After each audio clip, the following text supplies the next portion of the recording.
Good morning. Opening hours with MyFin ഒരു പുതിയ സെഷനിലേക്ക് എല്ലാ പ്രേക്ഷകരെയും സ്വാഗതം ചെയ്യുകയാണ്. Suraj sir, good morning. Happy morning Jasmine. Sir, ഇന്ന് മാർക്കറ്റിനെ സംബന്ധിച്ചിടത്തോളം ഒരു ഗ്യാപ്പ് അപ്പ് ഓപ്പണിംഗ് ആണ് കിട്ടിയിരിക്കുന്നത്. 24,900 എന്നുള്ളൊരു നിലയിലേക്കുള്ള മാർക്കറ്റ് ഏകദേശം 100-ലധികം പോയിന്റുകളുടെ ഒരു മുന്നേറ്റം ആദ്യ മിനിറ്റിൽ തന്നെ നമുക്ക് കാണാൻ സാധിക്കുന്നുണ്ട്. ബാങ്ക് നിഫ്റ്റിയിലും 200-ലധികം പോയിന്റുകളുടെ, കൃത്യമായി പറഞ്ഞാൽ 6% അടുത്ത് നിൽക്കുന്ന ഒരു മൂവ്മെന്റ് ആണ് കാണാൻ സാധിക്കുന്നത്. IT തന്നെയാണ് ഇന്ന് ഒരു സ്റ്റെല്ലാർ പെർഫോമൻസ് കാഴ്ചവെക്കുന്നത്. 2% കൂടുതലുള്ള ഒരു മുന്നേറ്റം തുടക്കഘട്ടത്തിൽ തന്നെ ITയുടെ ഭാഗത്തു നിന്നുണ്ടാകുന്നു. ഓട്ടോയിൽ ഒരു ഫ്ലാറ്റ് ടു നെഗറ്റീവ് നോട്ടിലുള്ള ട്രേഡിംഗ് ഒഴിച്ചു കഴിഞ്ഞാൽ ബാക്കിയുള്ള എല്ലാ സെക്ടേഴ്സിലും നമുക്കിന്നൊരു പോസിറ്റീവ് ബൈയിങ് ഇൻട്രസ്റ്റ് കാണാൻ സാധിക്കുന്നുണ്ട്. ടോപ്പ് ഗെയിനേഴ്സിൽ ആദ്യം തന്നെ ഉള്ളത് IT സ്റ്റോക്സ് തന്നെയാണ്. വിപ്രോ, TCS, HCL ടെക് തുടങ്ങിയ സ്റ്റോക്കുകളിലൊക്കെ തന്നെ ഒരു മുന്നേറ്റം നമുക്ക് കാണാൻ സാധിക്കുന്നുണ്ട്. പ്രധാനമായിട്ടും നമ്മൾ മറ്റ് പ്രധാന അപ്ഡേറ്റ്സിലേക്ക് വരികയാണെന്നുണ്ടെങ്കിൽ വീണ്ടും ട്രംപിൻ്റെ ഭാഗത്തു നിന്നുള്ള അപ്ഡേറ്റ്സിലേക്ക് തന്നെയാണ് വരുന്നത്. ഈ താരിഫ് വിഷയത്തിൽ ഇന്ത്യയോട് വളരെ കോൺട്രാഡിക്ടറി ആയിട്ടുള്ള നിലപാടുകൾ ട്രംപ് സ്വീകരിക്കുന്നു എന്നാണ് കാണാൻ സാധിക്കുന്നത്. അദ്ദേഹത്തിൻ്റെ ഒരു ട്രൂത്ത് സോഷ്യലിൽ പങ്കുവച്ചിരിക്കുന്ന ഒരു പോസ്റ്റ് അനുസരിച്ച് പ്രധാനമന്ത്രി നരേന്ദ്രമോദിയുമായിട്ട് ഈ താരിഫ് വിഷയത്തിൽ കൂടുതൽ ചർച്ചകൾ അടുത്ത ആഴ്ച ഉടനെ ഉണ്ടാകും.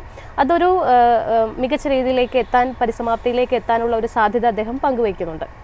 ഓൺ ദി അതർ ഹാൻഡ് അദ്ദേഹത്തിൻ്റെ ഒരു അപ്ഡേറ്റ്സ് നമ്മൾ പരിശോധിക്കുകയാണെന്നുണ്ടെങ്കിൽ ഇന്ത്യക്ക് മേൽ 100% താരിഫ് ഇമ്പോസ് ചെയ്യാനായിട്ട്, അഡീഷണൽ താരിഫ് ഇമ്പോസ് ചെയ്യാനായിട്ട് യൂറോപ്യൻ യൂണിയൻ്റെ മേൽ അദ്ദേഹം സമ്മർദ്ദം ചെലുത്തുന്നുണ്ട് എന്നുള്ളൊരു അപ്ഡേറ്റ്സ് ആണ് നമുക്ക് കിട്ടുന്നത്. ഈ സമ്മർദ്ദ വാർത്ത ശരിയാവുകയാണെന്നുണ്ടെങ്കിൽ തീർച്ചയായിട്ടും മാർക്കറ്റും അതിനോട് റിയാക്ട് ചെയ്തേക്കാം. പക്ഷേ അതിന്മേൽ ഒരു കൺഫർമേഷൻ ഒന്നും നമുക്ക് ഇതുവരെയും കിട്ടിയിട്ടുമില്ല. ട്രംപിൻ്റെ ഇത്തരത്തിലുള്ള ഒരു പരസ്പര വിരുദ്ധമായിട്ടുള്ള നിലപാടുകളെ വളരെയധികം ഡിപ്ലോമാറ്റിക്കായിട്ട് ഇന്ത്യ കൈകാര്യം ചെയ്യേണ്ടതുണ്ട്. അതോടൊപ്പം തന്നെ ടാക്ടിക്കലി മൂവ് ചെയ്യേണ്ടതുമുണ്ട് ഇന്ത്യയുടെ ഒരു നിലപാടുകൾ. സർ, ഇതിനെ എങ്ങനെ ഒരു ഡീൽ ചെയ്യാനാണ് ഇന്ത്യയെ സംബന്ധിച്ചിടത്തോളം സാധ്യത? ജാസ്മിൻ പറഞ്ഞ പോലെ തന്നെ അവസാനം light at the end of the tunnel അല്ലേ. കുറേ നാളത്തെ നെഗറ്റീവ് ന്യൂസിന് ശേഷം നല്ലൊരു പോസിറ്റീവ് ന്യൂസ്, അതായത് ഓപ്റ്റിമിസം മാർക്കറ്റിലേക്ക് വന്നിരിക്കുന്നു എന്നുള്ളതാണ്. അതായത് ഇപ്പോൾ US പ്രസിഡന്റ് ഡൊണാൾഡ് ട്രംപിൻ്റെ ട്രൂത്ത് സോഷ്യലിലുള്ള പോസ്റ്റ് നോക്കിയാലും അതിന് റിപ്ലൈ ആയിട്ട് നമ്മുടെ പ്രൈം മിനിസ്റ്ററിൻ്റെ എക്സിൽ അല്ലെങ്കിൽ ട്വിറ്റർ പ്ലാറ്റ്ഫോമിൽ നമ്മുടെ പ്രൈം മിനിസ്റ്ററിൻ്റെ ആ ഒരു റിപ്ലൈ ആണെങ്കിൽ പോലും എല്ലാ കാര്യങ്ങളും നോക്കുകയാണെങ്കിൽ ഒരു പോസിറ്റീവ് സെന്റിമെന്റ് വന്നിട്ടുണ്ട്. നമുക്കിപ്പോൾ അതൊരു എന്താ പറയുക, ഒരു ഫൈനലാണ് എന്നുള്ള രീതിയിലേക്ക് പോകാൻ പറ്റില്ല. ബട്ട് എവിടെ നിന്നൊക്കെയോ ഒരു ചേഞ്ച് ഓഫ് സ്റ്റാൻസ് വന്നിരിക്കുന്നു എന്നുള്ള കാര്യം ഒരു മെല്ലോ ഡൗൺ ആയിട്ടുള്ള രീതിയിൽ. കാര്യം ഇന്ത്യ ഇപ്പോൾ പല എന്താ പറയുക, ഇപ്പോൾ എന്ന് മുതൽ ഈ ടാരിഫ് ഇഷ്യൂ തുടങ്ങിയോ അന്ന് മുതൽ ഇന്ത്യ ഒരു റിസ്ട്രെയിൻ ആണ് പ്രകടിപ്പിച്ചിരിക്കുന്നത് എന്നുള്ള. അതായത് നമ്മൾ വളരെ മെച്യൂർ ആയിട്ടും നമ്മൾ വളരെ, അതായത് നമ്മൾ എല്ലാ കാർഡ്സും നമ്മൾ ഡിസ്ക്ലോസ് ചെയ്തിട്ടില്ല എന്നുള്ളതായിരുന്നു. അപ്പോൾ എന്നാൽ ട്രംപിനെ സംബന്ധിച്ചിടത്തോളം നല്ല രീതിയിലുള്ള ഒരു ടോപ്പ് സീ ടർവി എന്നുള്ള രീതിയിലാണ് മെസ്സേജ് വന്നിരുന്നതും. പക്ഷെ നമ്മൾ ഈ പറയുന്നു ഇനിയിപ്പോൾ ഇന്ന് രാത്രി വേണമെങ്കിൽ കോൺട്രഡിക്ടറി ആയിട്ടൊരു മെസ്സേജ് വരാം എന്നുള്ളതാണ്. So unless and until A deal is signed, അല്ലെങ്കിൽ അതിനൊരു പരിസമാപ്തി ആവുന്നത് വരെ നമുക്ക് ഇപ്പോഴും ഒരു ലിംബോയിൽ തന്നെയാണെന്ന് പറയേണ്ടിയിരിക്കും. ബട്ട് ഹാവിങ് സെഡ് ദാറ്റ്, ഒരു നല്ല രീതിയിലുള്ള ഒരു പോസിറ്റീവ് സെന്റിമെന്റ് വന്നിരിക്കുന്നു എന്നുള്ള രീതിയിൽ വേണം നമുക്കതിനെ മനസ്സിലാക്കാൻ എന്നുള്ളതാണ്.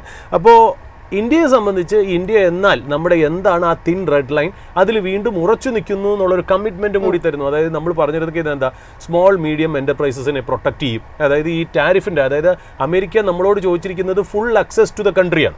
മറ്റുള്ള രാജ്യങ്ങളും അമേരിക്കയെ പെർമിറ്റ് ചെയ്തിരിക്കുന്നത് ഫുൾ അക്സസ്, അതായത് നമ്മൾ നമ്മുടെ രാജ്യത്ത് നിന്ന് അങ്ങോട്ടേക്ക് എക്സ്പോർട്ട് ചെയ്യുന്നതിന് ടാരിഫ് കൂട്ടിയെന്ന് മാത്രമല്ല, തിരിച്ച് റെസിപ്രോക്കലായിട്ട് അവർക്ക് നമ്മുടെ രാജ്യത്തിലേക്ക് ഫുൾ ആക്സസ് വേണം, ഫ്രീ എൻട്രി വേണം എന്നുള്ളതും കൂടെയാണ് ഈ ടാരിഫിൻ്റെ ഒരു കണ്ടീഷൻ എന്ന് പറയുന്നത്. അതിൽ ഇപ്പോൾ നമ്മളെ സംബന്ധിച്ച് ഇന്ത്യയെ കുറേ കാര്യങ്ങൾ ഇന്ത്യ പിന്നോട്ട് വലിക്കുന്നുണ്ട്. കാര്യം ഇന്ത്യയെ സംബന്ധിച്ച് ഇന്ത്യ ഇന്നൊരു ഡെവലപ്പിംഗ് നേഷനാണ്. നമുക്ക് പോവർട്ടി എന്ന് പറയുന്നത് നമ്മുടെ ഒരു ഇഷ്യൂ ആണ്. അത് മാത്രമല്ല റൂറൽ എക്കണോമി എന്ന് പറയുന്നത് വളരെ ഇമ്പോർട്ടൻ്റ് ആണ്. നമുക്ക് ഫാമിംഗ് അല്ലെങ്കിൽ അഗ്രികൾച്ചർ എന്ന് പറയുന്നത് നമ്മുടെ എക്കണോമിയുടെ ഇന്നും സാധാരണക്കാരൻ്റെ അല്ലെങ്കിൽ പാവപ്പെട്ടവൻ്റെ ലൈവ്ലിഹുഡ് ആയത് കാരണം നമുക്ക് ചില റെസ്ട്രിക്ഷൻസ് നമുക്ക് കൊണ്ടുവരേണ്ടിയിരിക്കുന്നു. ആ റെസ്ട്രിക്ഷൻസിൽ തന്നെ ഇന്ത്യ പിടിച്ചു നിൽക്കും എന്നാണ് ഇന്ത്യയുടെ ഭാഗത്തു നിന്ന് നമുക്ക് മനസ്സിലാവുന്ന ഒരു കമ്മിറ്റ്മെൻറ്റ്. അത് നമ്മൾ ഈ പറഞ്ഞ പോലെ സ്മോൾ മീഡിയം എൻ്റർപ്രൈസസിൻ്റെ ഓണേഴ്സ്, ഫാർമേഴ്സ്, അഗ്രികൾച്ചറിൻ്റെ കാര്യത്തിൽ അല്ലെങ്കിൽ ഡയറിയുടെ കാര്യത്തിൽ, ഡയറി പ്രോഡക്ട്സിൻ്റെ കാര്യത്തിൽ അല്ലെങ്കിൽ ജനറ്റിക്കലി മോഡിഫൈഡ് ക്രോപ്സിൻ്റെ കാര്യത്തിലൊക്കെ ഇന്ത്യ ഒരു റെസ്ട്രിക്ഷൻ വെക്കുന്നുണ്ട്. അത് മാറ്റിവെച്ച് പല കാര്യങ്ങൾക്കും നമുക്ക് ഡിസ്കസ് ചെയ്യാം എന്നുള്ള രീതിയിലാണ് ഇന്ത്യ തുടക്കം മുതൽക്ക് തന്നെ US-നോട് കമ്മ്യൂണിക്കേറ്റ് ചെയ്ത്. എവിടെയോ വെച്ച് ചർച്ച വേണ്ട രീതിയിൽ പോയില്ല. നമുക്ക് ഓൾറെഡി അറിയാം 6 റൗണ്ട് ഓഫ് ടോക്സ് കഴിഞ്ഞു. ഓഗസ്റ്റ് 25 അവരുടെ ടീം ഇങ്ങോട്ടേക്ക്, അവരുടെ ഡെലിഗേറ്റ്സ് ഇങ്ങോട്ട് വരേണ്ടതാണ്. ആദ്യം മുതൽ തന്നെ ഇന്ത്യ ഈ റെസ്ട്രിക്ഷൻസ് ഒക്കെ പറഞ്ഞു. അന്നൊന്നും ഇല്ലാത്തത് ലാസ്റ്റോടുകൂടി, അതായത് നമുക്ക് മനസ്സിലാക്കുന്നത് ഈ എന്താ പറയുക, ഈ ഖത്തറിലായിട്ട് പോയി ഖത്തറുകാരുടെ ഇന്ന് ആ പ്ലെയിൻ ഗിഫ്റ്റായിട്ട് മേടിക്കുക, പാകിസ്ഥാൻ്റെ ഇന്ന് എന്താ പറയുക, നമ്മുടെ അവിടെ ഒരു പാകിസ്ഥാനിൽ ഒരു ഓയിൽ റിസർവ് ഉണ്ട്, അത് ഞങ്ങൾ ജോയിൻ്റ് ആയിട്ട് ഡെവലപ്പ് ചെയ്യും എന്നിങ്ങനെയുള്ള ബിസിനസ് ഇൻട്രസ്റ്റുകൾ നമ്മൾ പരോക്ഷമായും, അതുമാത്രമല്ല ഹിഡൻ ആയിട്ട് നമ്മൾ കേൾക്കുന്നത് ഈ ട്രംപിൻ്റെ ഫാമിലി, അതായത് മക്കളും പാകിസ്ഥാനിൽ കുറച്ചുകൂടി ഒരു ബിസിനസ് ഇൻട്രസ്റ്റ് ആഗ്രഹിക്കുന്നു എന്നുള്ള കാരണം കലാലും അവിടെ വച്ചിട്ടാണ് ശരിക്കും പറഞ്ഞാൽ ചർച്ച ഒരു വഴിമാറിപ്പോയത് എന്ന് വേണം നമുക്ക് മനസ്സിലാക്കാൻ എന്നുള്ളത്. എന്നാലും ഇപ്പോൾ എല്ലാം കൂടി കറങ്ങിത്തിരിഞ്ഞ് ഈ വീണ്ടും പറയുമ്പോൾ ഒരു ഓപ്റ്റിമിസം അതിനകത്തേക്ക് വരുന്നു എന്നുള്ള. അപ്പോൾ നമ്മൾ ഇങ്ങനെ വരികയാണെങ്കിൽ, സപ്പോസ് ഇതൊരു ഓപ്റ്റിമിസമായിട്ട് നമ്മൾ മുന്നോട്ട് വരികയാണെങ്കിൽ മാർക്കറ്റിൽ വലിയൊരു ഷോർട്ട് കവറിങ് റാലി വന്നാലും നമ്മൾ അത്ഭുതപ്പെടാനില്ല എന്നുള്ള. അതായത് നമുക്ക് അത്രയ്ക്ക് മാത്രം ഡിപ്രസ്ഡ് ആയിരുന്നു. ആ ഡിപ്രസ് എന്ന് പറഞ്ഞാൽ പ്രത്യേകിച്ച് ചില സെക്ടറുകളും ചില സ്റ്റോക്കുകളും നമുക്കറിയാലോ, ടാരിഫ് കാരണം ഇപ്പം നമുക്കറിയാലോ, നമുക്കിപ്പോൾ എല്ലാ കാര്യങ്ങളും നമുക്ക് അനുകൂലമായിട്ട് വന്നൊരു സാഹചര്യം. അതായത് ഇൻട്രസ്റ്റ് റേറ്റ് കട്ട് സംഭവിച്ചു, ഓയിലിൻ്റെ പ്രൈസ് കുറവാണ്, നമ്മൾ ചൈനയായിട്ടും റഷ്യയായിട്ടും പുതിയ എന്താ പറയുക കോഓപ്പറേഷൻ വന്നതോടുകൂടി raw materials, chemicals, fertilisers, rare earth minerals, rare earth magnets ഒക്കെ നമുക്ക് ഓരോ ബിസിനസ്സുകൾക്കും ഇൻപുട്ടായിട്ട് വേണ്ട സാധനങ്ങളുടെ വില കുറഞ്ഞു. അതുമാത്രമല്ല കൺസംഷൻ ഡ്രൈവ് ചെയ്യാൻ വേണ്ടി ഒരു ഇൻകം ടാക്സിൻ്റെ ബെനിഫിറ്റ് 12 ലക്ഷം വരെ ഗവൺമെൻറ് കൊടുത്തു. അതിന് സൈമിൾട്ടേനിയസ് ആയിട്ട് RBI ഇൻട്രസ്റ്റ് റേറ്റ് കുറച്ചു, പേ കമ്മീഷൻ്റെ പുതിയ ഇത് വരുന്നു. ഇതെല്ലാം ഇന്ത്യൻ എക്കണോമിയെ ഭയങ്കര വലിയൊരു വേറൊരു ലീഗിലേക്ക് ഡ്രൈവ് ചെയ്യാനായിട്ട് നിന്നപ്പോൾ ആ പസിളിൽ ഒരു ബ്ലോക്ക് മാത്രമേ മിസ്സിംഗ് ആയിട്ടുണ്ടായിരുന്നുള്ളൂ. അതെന്ന് പറയുന്നത് ഈ ടാരിഫ് ആയിരുന്നു എന്നുള്ള. അപ്പോൾ ആ ടാരിഫിൻ്റെ ഇഷ്യൂ ഒന്ന് റിസോൾവ് ചെയ്യാതെ, കാര്യം ആ ടാരിഫ് എന്ന് പറഞ്ഞാൽ എന്നും നമ്മുടെ തലയ്ക്ക് മുകളിൽ നിന്ന ഒരു ഹെഡ് വിൻഡ് ആയിരുന്നു എന്നുള്ള കാര്യം. അത് അഫക്റ്റ് ചെയ്യുകയാണെങ്കിൽ ടാരിഫ് ഇൻക്രീസ് ചെയ്യുന്നത് മാത്രമല്ല ഔട്ട്സോഴ്സിങ് ഇൻഡസ്ട്രി, ഫാർമ ഇൻഡസ്ട്രി എന്നിങ്ങനെ രീതിയിൽ ഒരുപാട് നെഗറ്റീവ്സ് വരും എന്നാണ് നമ്മൾ പ്രതീക്ഷിച്ചിരുന്നത്. അപ്പോൾ ഇന്ത്യൻ മാർക്കറ്റ് ബാക്കി എല്ലാ കാര്യങ്ങളും റൈപ്പായിട്ട് നിൽക്കുമ്പോൾ തന്നെ ഈ ടാരിഫ് തലയ്ക്ക് മുകളിൽ നിന്നൊരു ഹേർഡിലായിരുന്നു എന്നുള്ള. അപ്പോൾ ഇങ്ങനെ ആ ഒരു ഭാഗത്ത്, അതായത് ടാരിഫിൻ്റെ ഭാഗത്ത് ഒരു പോസിറ്റീവ് ഓപ്റ്റിമിസം വരികയാണെങ്കിൽ തീർച്ചയായിട്ടും ഒരു ഷോർട്ട് കവറിംഗ് റാലി സംഭവിച്ചേക്കാം. അത് എസ്പെഷ്യലി വളരെ ഡിപ്രസ്ഡ് ആയിട്ട് കിടക്കുന്ന സെക്ടേഴ്സും സ്റ്റോക്സും, അതായത് ഇപ്പോൾ IT, ഫാർമ അല്ലെങ്കിൽ ഷ്രിംപ് എക്സ്പോർട്സ്, ഓട്ടോമൊബൈൽ, ഇങ്ങനത്തെ കാര്യങ്ങളിലായിരിക്കാം കൂടുതൽ ഒരു ഷോർട്ട് കവറിംഗ് റാലി വരിക എന്നുള്ളത്. ഇപ്പം നമ്മൾ നോക്കാം, ഇന്നലത്തെ റാലിയോട് കൂടിയും ഇന്ന് തന്നെ മാർക്കറ്റ് ഓപ്പൺ ചെയ്തപ്പോൾ നമ്മൾ മനസ്സിലാക്കിയത് IT സ്റ്റോക്സ് കയറണം എന്നുള്ള. ഇന്ന് എല്ലാ ബ്രോക്കറേജസും റിപ്പോർട്ട്സും ഫോറിൻ ഇൻസ്റ്റിറ്റ്യൂഷൻ ഇൻവെസ്റ്റേഴ്സും ഇന്ന് മുതൽ പോസിറ്റീവാണ് IT-യിൽ. മിനിഞ്ഞാന്ന് വരെ അവർ നെഗറ്റീവ് ആയിരുന്നു എന്നുള്ള. ഇതാണ് ഇതിൻ്റെ പ്രത്യേകത. നമ്മൾ എന്തുകൊണ്ടാണ് മാർക്കറ്റിൽ ഒരു എന്താ പറയുക ഒരു സ്റ്റാൻഡ് എടുത്തിട്ട് നമ്മൾ പറയുക ഇത് തന്നെയായിരിക്കും അടുത്ത 6 മാസത്തേക്ക് സംഭവിക്കും എന്ന് നമ്മൾ പറയാത്തതിൻ്റെ കാരണം അതുകൊണ്ടാണ്. നമ്മളിതൊക്കെ എത്രയോ കണ്ടിരിക്കുന്നു. അതായത് മിനിഞ്ഞാന്ന് വരെ പറഞ്ഞ IT സെൽ, അതായത് അത് മാത്രമല്ല IT എന്ന് പറയുന്നത് സെല്ലാണ്. സെക്ടർ റിപ്പോർട്ട് വരുന്നു, ഇൻഫോസിസിനെ കുറിച്ച് സംസാരിക്കുന്നു, വിപ്രോനെ കുറിച്ച് സംസാരിക്കുന്നു, HCL ടെക്കിനെ കുറിച്ച് സംസാരിക്കുന്നു, TCSനെ കുറിച്ച് സംസാരിക്കുന്നു. എല്ലാ ബ്രോക്കറേജ് നോക്കുകയാണെങ്കിൽ സെല്ലാണ്, ആ സെക്ടർ പോയി, ഇനി അത് തിരിഞ്ഞു വരില്ല എന്നുള്ള സംസാരം നിൽക്കുമ്പോൾ ഇന്നലെ 2 ന്യൂസ്. ഒന്നെന്ന് പറയുന്നത് ഈ പറയുന്ന പോലെ ഇൻഫോസിസിന്റെ ബൈബാക്ക്. ഈ ഇൻഫോസിസിന്റെ ബൈബാക്ക് നമ്മൾ ഇന്നലെയും പറഞ്ഞു വെച്ചിരുന്നു ജാസ്മിൻ ഓപ്പണിംഗ് അവേഴ്സിൽ. ഇൻഫോസിസ് മാത്രമാണ് ഇന്നലെ മാർക്കറ്റിൽ കയറിയിരുന്നെങ്കിൽ നമുക്ക് മനസ്സിലാക്കാമായിരുന്നു ഒരു പരിധി വരെ ചിലപ്പോൾ ഇൻഫോസിസിന്റെ ബൈബാക്കിന്റെ ആ ഒരു റൂമറോ അല്ലെങ്കിൽ ന്യൂസോ അതിൻ്റെ പുറകെ കിടക്കണമായിരുന്നു. ബട്ട് അതിൻ്റെ കൂടെ തന്നെ പല IT സ്റ്റോക്സും, എന്തിന് IT ഇൻഡെക്സ് തന്നെ നന്നായിട്ട് മൂവ് ചെയ്തപ്പോൾ മാർക്കറ്റ് എന്ത് സ്മാർട്ടാണെന്ന് ആലോചിച്ചു. ഇന്ന് രാവിലെ തന്നെ ട്രംപിൻ്റെ ട്വീറ്റും വരും ട്രൂത്ത് സോഷ്യലിൽ. അതുകൂടാതെ ഇന്ത്യ അതിന് റെസിപ്രോക്കേറ്റും ചെയ്തു. അപ്പോൾ മാർക്കറ്റ് എന്ത് അഡ്വാൻസ് ആയിട്ടാണ് കാര്യങ്ങൾ കാണുന്നത്. അത് മാർക്കറ്റ് തന്നെയാണ് ഒരുത്തനെ ബെയറിഷ് ആക്കണതും മാർക്കറ്റ് തന്നെയാണ് ബുള്ളിഷ് ആക്കണതും. ഇതുകൊണ്ടാണ് നമ്മൾ പറഞ്ഞത്. ഇപ്പോൾ ഒരു കാര്യം അറിയോ, ഞാൻ ഇന്ന് രാവിലെ വായിച്ചിരിക്കുന്ന എല്ലാവരും ഇന്ന് നമ്മൾ നോക്കുമ്പോൾ FII ഫിഗേഴ്സ് ഇന്നലത്തെ മാർക്കറ്റിൽ പ്ലസ് ആണ്. 2000 കോടി, എനിക്കൊരു 2050 കോടിയാണെന്ന് തോന്നുന്നു, പ്ലസ് ആണ്.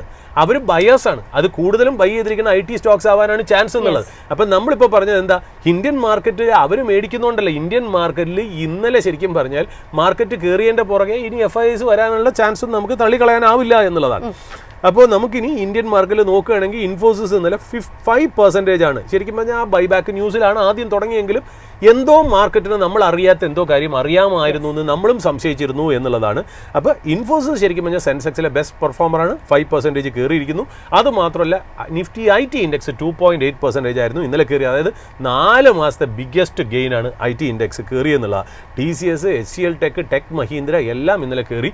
ഇപ്പോൾ ഇന്ന് നമ്മൾ നോക്കുകയാണെങ്കിൽ വിപ്രോ, HCL ടെക്, TCS ഒക്കെ ആദ്യത്തെ ടോപ്പ് 3 ഗെയിനേഴ്സിന്റെ ലിസ്റ്റിൽ ഉൾപ്പെടുന്നു എന്നുള്ളതാണ്. നമ്മൾ ഈ സംസാരിച്ചുകൊണ്ടിരിക്കുന്ന സമയം തന്നെ സൈക്കോളജിക്കൽ ലെവലായിട്ടുള്ള 25,000 ടച്ച് ചെയ്തിരിക്കുകയാണ് മാർക്കറ്റ്. അതായിരുന്നു ഇമ്പോർട്ടൻ്റ് ആയിട്ടുള്ള ഒരു റെസിസ്റ്റൻസ് ലെവൽ എന്നുള്ളത്. അപ്പോൾ മാർക്കറ്റിൻ്റെ സ്മാർട്ട്നെസ്സിനാണ് ഞാൻ അപ്രീഷിയേറ്റ് ചെയ്യണമെന്ന്.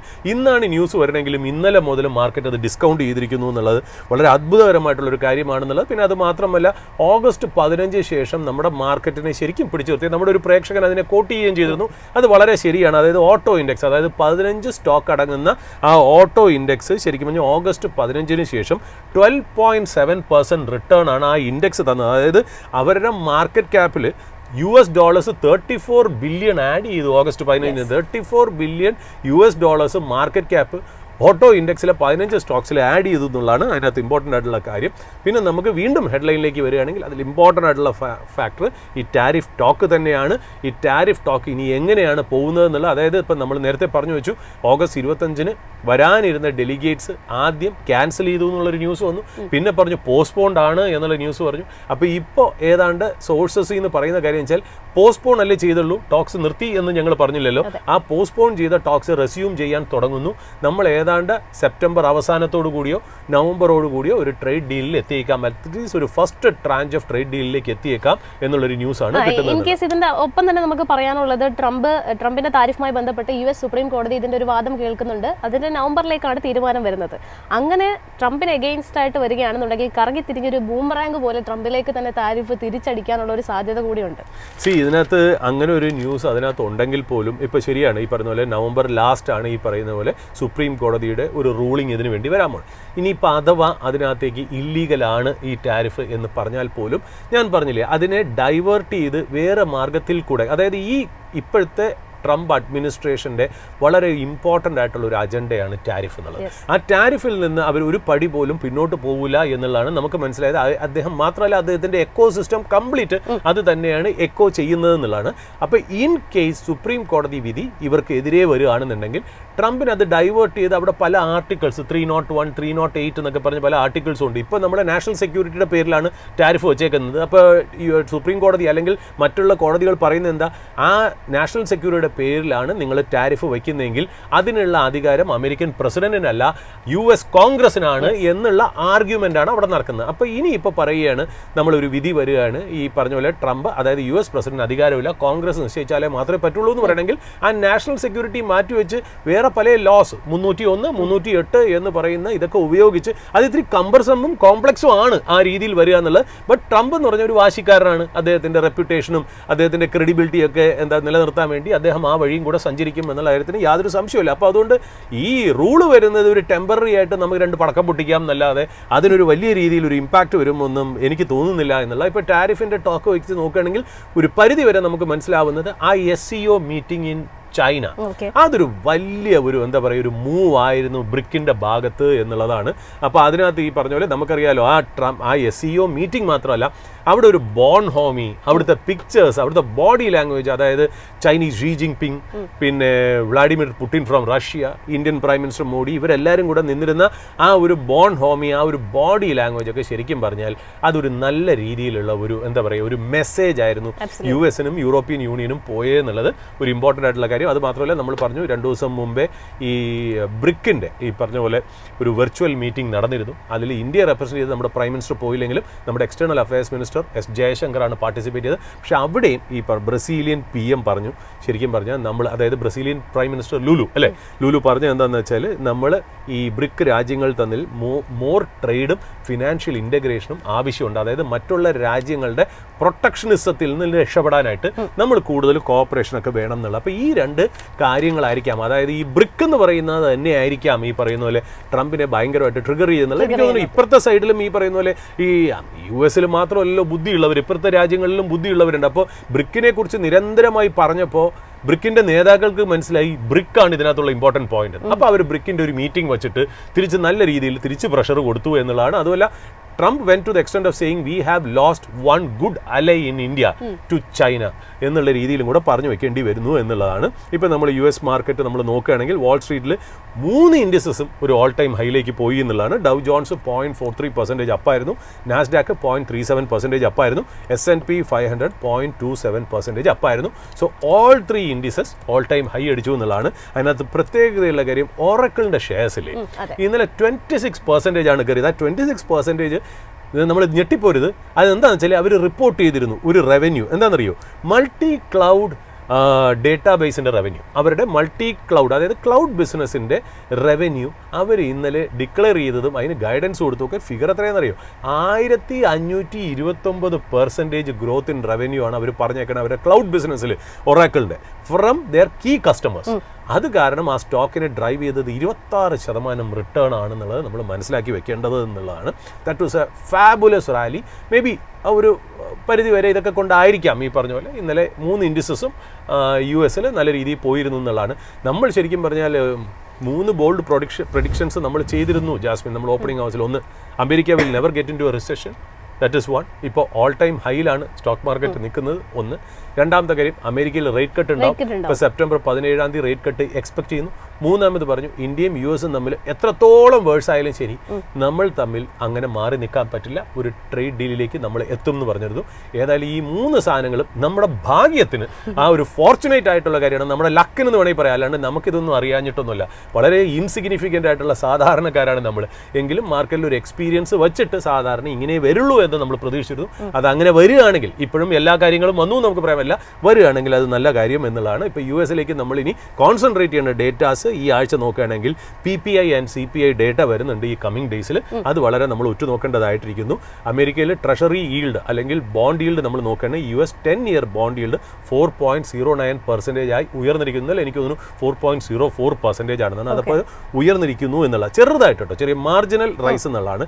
ക്രൂഡ് ഓയിൽ പ്രൈസസ് ഒന്ന് ചെറുതായിട്ടൊന്ന് റൈസ് ചെയ്ത് ഒന്ന് കൂടി $66 പെർ ബാരലായിട്ട് മാറിയിരിക്കുന്നു. കാരണം നമുക്കറിയാലോ ഈ പറയുന്ന പോലെ ഇന്നലെ ഇസ്രായേലിൻ്റെ വക ഒരു അറ്റാക്ക് ഗൾഫ് രാജ്യമായ ഖത്തറിലേക്ക് വന്നിരുന്നു. ഹമാസ് ലീഡേഴ്സിൻ്റെ പുറകെ പോയതാണെന്ന് പറഞ്ഞെങ്കിൽ പോലും അത് ശരിക്കും പറഞ്ഞാൽ അത് വേണ്ടിയിരുന്നോ വേണ്ടേ എന്നുള്ളത് നമ്മുടെ ഡിസ്കഷൻ പോയിന്റ് ഓഫ് വ്യൂവിൽ ഉള്ളതല്ല എങ്കിൽ പോലും അതൊരു ശരിക്കും പറഞ്ഞാൽ ഒരു ജിയോ പൊളിറ്റിക്സിന് ചെറിയൊരു റിസ്ക് ഉണ്ടാക്കിയിരിക്കുന്നു എന്നുള്ള ഒരു കാര്യം. അത് മാത്രമല്ല, ജിയോ പൊളിറ്റിക്സ് നമ്മുടെ ചുറ്റും നോക്കുകയാണെങ്കിൽ അത്ര വലിയ ഒരു സന്തോഷകരമായിട്ടുള്ള കാര്യമില്ല. നമ്മളിപ്പോൾ നേപ്പാളിലുള്ള അൺട്രസ്റ്റിനെ കുറിച്ച് അറിയാം. നമ്മളിപ്പോൾ അടുത്ത കാലത്തായിട്ട് കുറേ അൺട്രസ്റ്റുകൾ കേട്ടു തുടങ്ങി അല്ലേ. ബംഗ്ലാദേശിൽ അൺട്രസ്റ്റ് കണ്ടു തുടങ്ങി, മാൾഡീവ്സിൽ കേട്ടു തുടങ്ങി, പിന്നെ നമ്മൾ ശ്രീലങ്കയിൽ കേട്ടു തുടങ്ങി, ഇതാ ഇപ്പോൾ നേപ്പാളിലും സംഭവിച്ചിരിക്കുന്നു എന്നുള്ളതാണ്. ഇതിൻ്റെ പൊളിറ്റിക്സിനെ കുറിച്ച് ഡിസ്കസ് ചെയ്യാൻ നമ്മൾ ആൾക്കാരല്ല.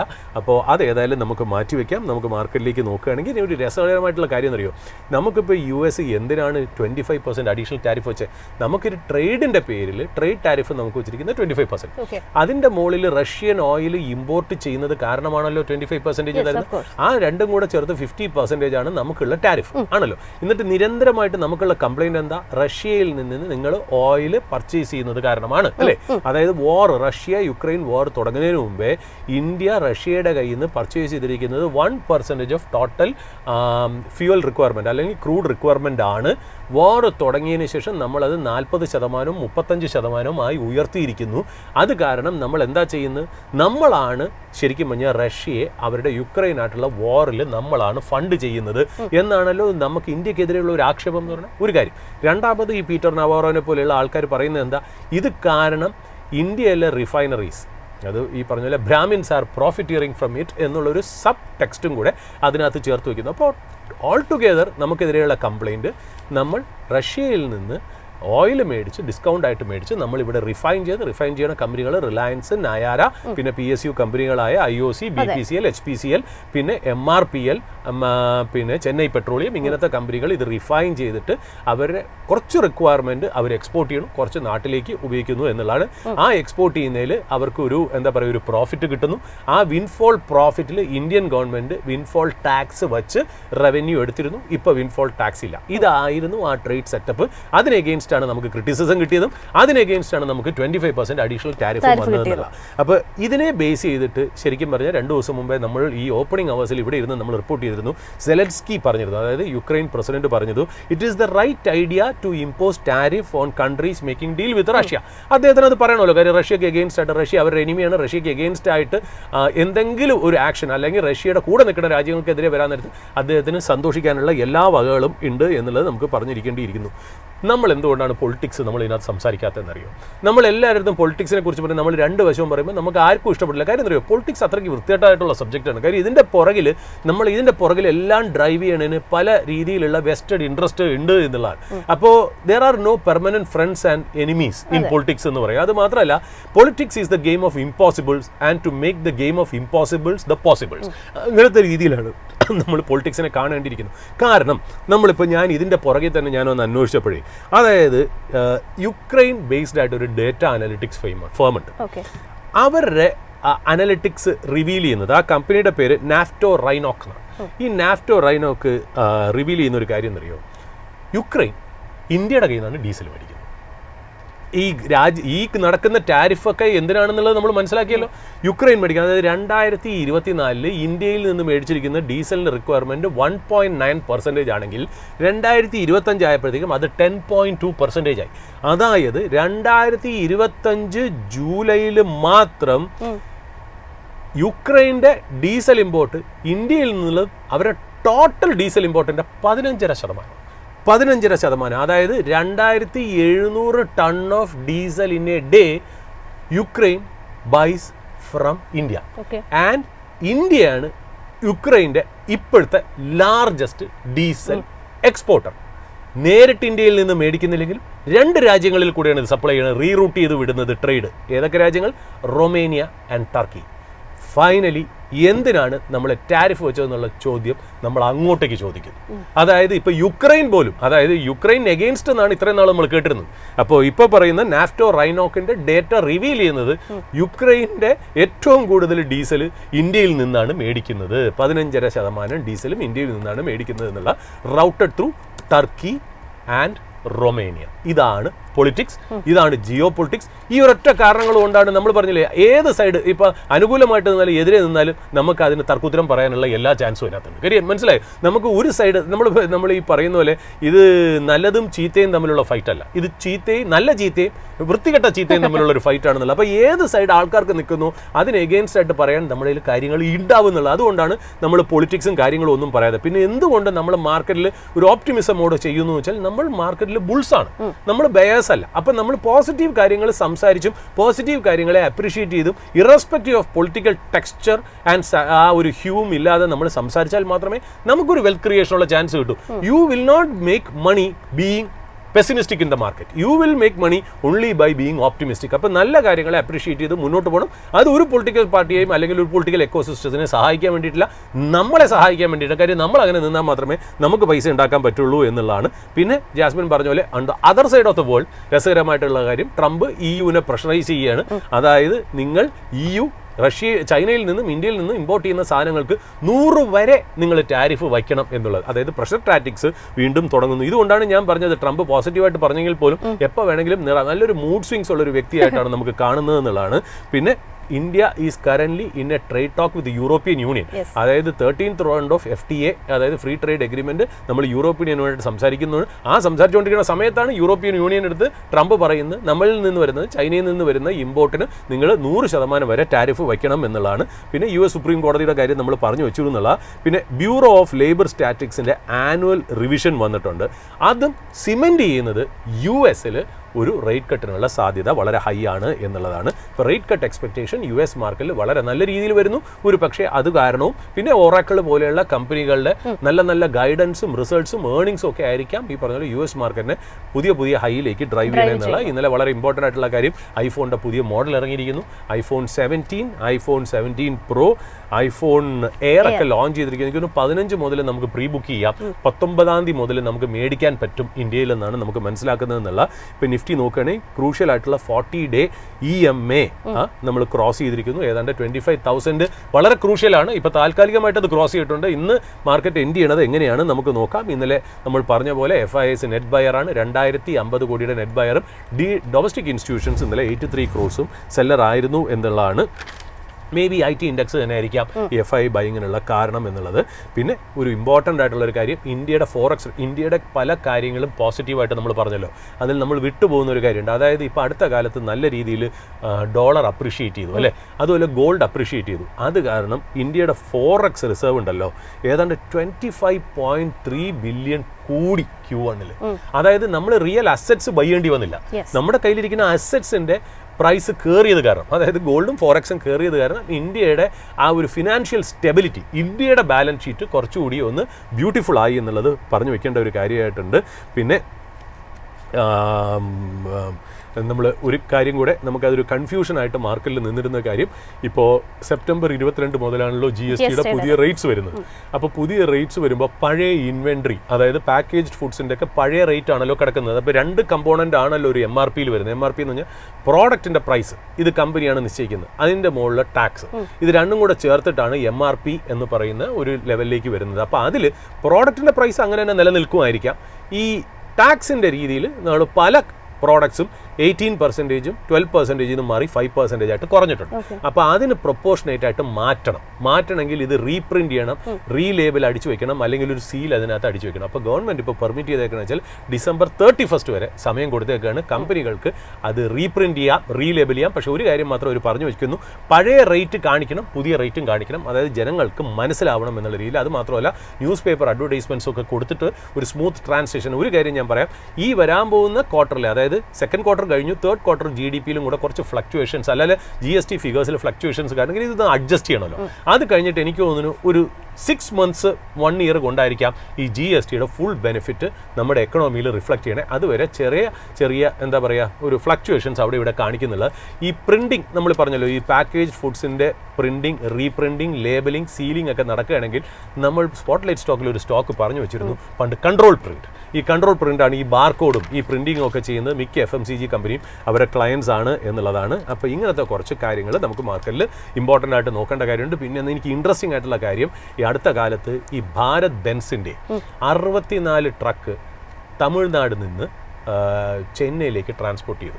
അത് ശരിക്കും പറഞ്ഞാൽ റെയിലിൽ കൂടെയാണ് ട്രാൻസ്ഫർ ചെയ്തത്. ആദ്യമായിട്ടാണ് ഭാരത് ബെൻസ് അങ്ങോട്ട് പോകുന്നത്. ഇപ്പോൾ ഭാരത് ബെൻസിനെ കുറിച്ച് നമ്മൾ പറയാൻ കാര്യം വെച്ചാൽ, ഇപ്പോൾ അശോക് ലേലാൻഡ്, ടാറ്റ മോട്ടോഴ്സ് ആണെങ്കിൽ ഞാൻ അത്ര കാര്യമായിട്ട് എടുക്കില്ല, കാര്യം ചില ഇന്ത്യൻ കമ്പനികളാണ്. ഈ ഭാരത് ബെൻസ് എന്ന് പറയുമ്പോൾ ഈ പറഞ്ഞ പോലെ ബെൻസിൻ്റെ ഒരു ഇൻവോൾവ്മെൻറ്റും കൂടെ അതിനകത്തുള്ള ഒരു കമ്പനിയാണ്. 64 ട്രക്ക് അവർ ട്രാൻസ്പോർട്ട് ചെയ്ത് കൊണ്ടുപോകുമ്പോൾ ശരിക്കും പറഞ്ഞാൽ ഒരു പുതിയൊരു ലോജിസ്റ്റിക് സെക്ടർ ഓപ്പൺ ചെയ്ത് കിട്ടുന്നു. അതായത് റെയിൽ ട്രാഫിക്, അതായത് റെയിൽ മാർഗമുള്ള ഒരു കാർഗോ ഭയങ്കരമായിട്ട് ഇൻക്രീസ് ചെയ്യുമ്പോൾ ഒരുപാട് ബെനിഫിറ്റ് എക്കണോമിയിലേക്ക് വരും. ഒന്നെന്ന് പറഞ്ഞാൽ ഈ റോഡ് ആക്സിഡൻസ് ഭയങ്കരമായിട്ട് കുറയും. രണ്ടാമതെന്ന് പറഞ്ഞാൽ അധികം ടയർ ബേൺ ഉണ്ടാവില്ല. അതായത് ഇപ്പോൾ ചെന്നൈയിൽ നിന്ന് ഹരിയാനയിലേക്ക് ഓടിച്ചു പോകുമ്പോൾ ആ ടയർ ബേൺ നിന്ന് അവിടെ ചെന്ന് ടയർ മാറ്റി കൊടുക്കണം. പിന്നെ ഓഡോമീറ്ററിൽ, അതായത് നമ്മൾ ഇത്ര റണ്ണിങ് കിലോമീറ്റർ എന്ന് അതിനകത്ത് കാണിക്കുമല്ലോ പുതിയ വണ്ടി കൊടുക്കാൻ നേരത്തും, അതൊന്നും ഉണ്ടാവില്ല. പിന്നെ ഈ ട്രാൻസിറ്റ് മുതൽ ഉണ്ടാവുന്ന ഡേഞ്ചേഴ്സ് ഒന്നും ഉണ്ടാവില്ല എന്നുള്ള. അപ്പോൾ ട്രക്കിൽ വളരെ ക്ലീനായിട്ട് സേഫായിട്ട് തമിഴ്നാടിൽ നിന്ന് ഹരിയാന വരെ ട്രാൻസ്പോർട്ട് ചെയ്യാൻ ഭാരത് ബെൻസിന് പോയി. TCI സപ്ലൈ ചെയിൻ, അതായത് ട്രാൻസ്പോർട്ട് കോർപ്പറേഷൻ ഓഫ് ഇന്ത്യയുടെ സപ്ലൈ ചെയിൻ ഡിവിഷനാണ് അത് ഹാൻഡിൽ ചെയ്തതെന്നുള്ളത്. ഇത് ഞാൻ വളരെ ഇമ്പോർട്ടൻ്റ് ആയിട്ട് കാണുന്ന കാര്യം എന്ന് വെച്ചാൽ, ഇനി ഗവൺമെൻറ് ഷിപ്പ് ബിൽഡിംഗ്, നമ്മൾ പറഞ്ഞ് ഗവൺമെൻറ് ഷിപ്പ് ബിൽഡിങ്ങിന് ഇടപെട്ടു, നമ്മുടെ വാക്ക് കിട്ടുകൊണ്ടൊന്നുമല്ല, ബട്ട് അങ്ങനെ സംഭവിച്ചു എന്നുള്ള നല്ല കാര്യം. ഈ പറഞ്ഞ പോലെ റെയിൽ ഫ്രൈറ്റിൻ്റെ കാര്യത്തിലും കൂടി ഒരുപാട് റിഫോംസ് ഗവൺമെൻറ്റിൻ്റെ ഭാഗത്തു നിന്ന് വരാനുണ്ട് എന്നുള്ള. ഇത് ഒരുപാട് കാര്യങ്ങൾ, അതായത് ഒരുപാട് ഫ്യൂവൽ സേവ് ചെയ്യും, ഒരുപാട് ഫ്യൂവൽ കൺസംഷൻ സേവ് ചെയ്യും, റോഡിൽ സേഫ്റ്റി, അതായത് ഈ മോട്ടോർ ആക്സിഡൻസ് കുറയും, പിന്നെ ട്രാഫിക് കുറയും. അപ്പോൾ ഇങ്ങനത്തെയൊക്കെ കാര്യങ്ങൾ വരുന്നത് ഇന്ത്യൻ എക്കണോമിയെ സംബന്ധിച്ച് വളരെ വലിയ, അതായത് ഇത്രയും വലിയൊരു രാജ്യമാകുമ്പോഴേ ഇങ്ങനത്തെ ചെറിയ കാര്യങ്ങൾക്ക് വരുന്ന ആ ഒരു ഇമ്പോർട്ടൻസ് പറഞ്ഞാൽ വളരെ വലുതാണ്. നമ്മൾ ആരും പ്രതീക്ഷിച്ചില്ലല്ലോ ഈ ഫാസ്ടാഗ് എന്ന് പറയുന്ന സാധനം വന്നപ്പോൾ എന്തോരം പൈസ ഗവൺമെൻറ്റിൻ്റെ കൈ കിട്ടും, അതായത് എത്രയോ പേര് ടോള് കൊടുക്കാതെ പോയിരുന്നു എന്നുള്ളതാണ്. അതെല്ലാം മാറ്റി ഇലക്ട്രോണിക് സിസ്റ്റമായിട്ട് മാറ്റിയപ്പോൾ അതിൻ്റെ ഇമ്പാക്റ്റ് നമ്മൾ പ്രതീക്ഷിക്കാൻ പറ്റാതെ. അപ്പോൾ എവിടെയൊക്കെ ഈ ഇതേപോലെ ലാക്കുനേസും ലൂപ്പ് ഹോൾസും ഉണ്ടോ അതിനെയൊക്കെ ഇതേപോലത്തെ റിഫോംസും ഡിജിറ്റൽ മാർഗ്ഗങ്ങളും ഉപയോഗിച്ച് ഗവൺമെൻറ് അതിനെ റെക്ടിഫൈ ചെയ്യണം എന്നുള്ളത്. അപ്പോൾ ഇതൊക്കെ ഒരു വെൽക്കം മൂവായിട്ട് നമുക്ക് കാണേണ്ടിയിരിക്കുന്നു. സുരജ് സർ, നമുക്കേതായാലും നമ്മുടെ ഇന്നത്തെ ഒരു ബിസിനസ് അവതരിപ്പിക്കാനുള്ള ഒരു സമയമായിട്ടുണ്ട്. ഏത് സ്റ്റോക്കിന് അല്ലെങ്കിൽ ഏത് കമ്പനിയുടെ ഒരു സാധ്യതയാണ് നമ്മൾ പ്രേക്ഷകർക്ക് വേണ്ടി പങ്കുവയ്ക്കുന്നത്? ജാസ്മിൻ, അതുകൂടെ നമ്മൾ ഈ ഐഫോണിൻ്റെ ലോഞ്ച് പറഞ്ഞല്ലോ, ഐഫോൺ 17 Pro അതിൻ്റെ 2 TB വേർഷൻ ഇന്ത്യയിൽ വരുമ്പോൾ ഏതാണ്ട് 2 ലക്ഷത്തിന് മുകളിലാണ് അത് പ്രൈസ് എന്നുള്ളത്. അതായത് first iPhone to cross the 2 lakh mark. അതായത് അവരുടെ ബാർ ഉയർത്തി തന്നെ മുന്നോട്ട് പോകണു എന്നുള്ളതാണ്. പിന്നെ പല രാജ്യങ്ങളിലും ഇനി ഐഫോൺ 17 സീരീസ് വരാൻ പോകുന്നത് സിം ആണ്, അതായത് ഫിസിക്കൽ സിം ഇല്ല എന്നുള്ള രീതിയിലാണ്. ഇന്ത്യയിൽ ഇനി അങ്ങനെയാണോ എന്നറിയില്ല, പല രാജ്യങ്ങളിൽ നിന്നും അവർ എടുത്ത് പറഞ്ഞിട്ടുണ്ട്. കാര്യം ആ സിം ആവുകയാണെങ്കിൽ കുറച്ചുകൂടെ സേഫാണ്. കാര്യം ആരെങ്കിലും ഇത് മോഷ്ടിച്ചു കഴിഞ്ഞാൽ മറ്റേ ഫിസിക്കൽ സിം എടുത്ത് കളയാൻ പറ്റില്ല, കാര്യം സിം ആണല്ലോ അതൊന്ന്. രണ്ടാമത് അത്രയും സ്പേസും കൂടെ ഫ്രീ ആകുമ്പോൾ ബാറ്ററിയുടെ സ്റ്റോറേജും കൂടെ ഇൻക്രീസ് ചെയ്യാൻ പറ്റും എന്നുള്ളതാണ് ഐഫോണിനെ കുറിച്ച് ആപ്പിൾ ഒരു വിശദീകരണം തന്നത്. ഞാൻ ജസ്റ്റ് ഒരു എന്താ പറയുക, എനിക്കൊരു അമ്യൂസ്മെൻ്റ് ആയതുകൊണ്ട് എനിക്കറിയില്ല ഇത് എല്ലാവർക്കും സന്തോഷം വരുമെന്ന്, ബട്ട് ഈവൻ എനിക്കത് കേൾക്കാൻ വളരെ സന്തോഷം ഉണ്ടായിരുന്നു എന്നുള്ളതാണ്. ഏതായാലും ഞാൻ ഐഫോൺ 17 മേടിക്കുന്നില്ല എന്നുള്ളത് ഞാൻ പറഞ്ഞു വെച്ചിരുന്നു. ഒരു ഡിസ്ക്ലൈമറും കൂടെ ആഡ് ചെയ്യുന്നു എന്നുള്ള. ഇപ്പോൾ സ്പോട്ട്ലൈറ്റ് സ്റ്റോക്കിലേക്ക് വന്നാൽ, ഈ സ്പോട്ട്ലൈറ്റ് ബിസിനസ്സിൽ ശരിക്കും ഞാനിത് കഴിഞ്ഞ ആഴ്ച അവതരിപ്പിക്കേണ്ട ഒരു ബിസിനസ് ആണ് എന്നുള്ളതാണ്. അപ്പോൾ ആ എന്തോ സാഹചര്യങ്ങൾ കൊണ്ട് അന്ന് നമുക്ക് അവതരിപ്പിക്കാൻ പറ്റിയില്ല, പോസിറ്റീവ് ഓഫ് ടൈം ഒക്കെ ആയതുകൊണ്ട്. അതായത് 2 September ഇന്ത്യയിൽ വലിയൊരു മെഗാ ഈവൻറ്റ് നടന്നു. എനിക്ക് തോന്നുന്നു മലയാള മാധ്യമങ്ങളൊന്നും അത് ഭയങ്കരമായിട്ട് കവർ ചെയ്തിരുന്നില്ല എന്നുള്ള. പക്ഷേ എന്നെ സംബന്ധിച്ച് അത് വളരെ സിഗ്നിഫിക്കൻ്റ് ആയിരുന്നു എന്നുള്ളതാണ് എനിക്ക് വ്യക്തിപരമായിട്ട്. ഞാൻ ശരിയാവാം തെറ്റാവാം എന്നുള്ളത്. അതായത് ആ മെഗാ ഈവൻറ്റ് ഡൽഹി ശരിക്കും പറഞ്ഞാൽ പ്രൈം മിനിസ്റ്ററാണ് സെമി കണ്ടക്ടറിൻ്റെ ഒരു ഈവൻ്റ് ആയിരുന്നു, സെമികോൺ 2025. അതായത് it is basically a story of paper work to wafer work. അതായത് പേപ്പർ വർക്കിൽ നിന്ന് മാറി വേഫർ വർക്കിലേക്ക് വരുന്ന ഒരു ട്രാൻസിഷനാണ് ശരിക്കും പറഞ്ഞാൽ ഈ സെമികോൺ 2025 എന്നുള്ളത്.